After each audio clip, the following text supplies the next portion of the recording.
Հոկտեմբերի 19-ի ժամը 23:30-ի սահմաններում Արմենիա բժշկական կենտրոնից ոստիկանության Մաշտոցի բաժին ահազանգ ստացվեց, որ կրծքավանդակի եւ ազդրի կտրած ծակած վերկախտորոշմամբ իրենց մոտ է տեղափոխվել 22-ամյա մի երիտասարդ։ Վնասվել էին կենսական նշանակություն ունեցող օրգանները եւ ցավոք 2 օր անց երիտասարդը հիվանդանոցում մահացավ։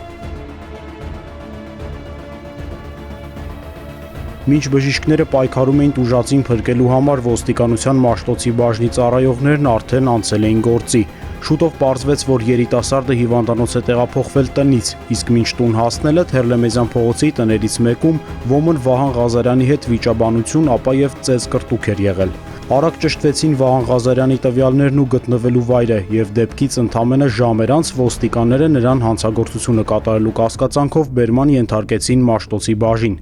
Գյումրիի բնակիչ 39-ամյա Վահան Ղազարյանը խոստովանեց, որ ինքն է դանակահարել երիտասարդին ու ներկայացրեց դեպքի մանրամասները։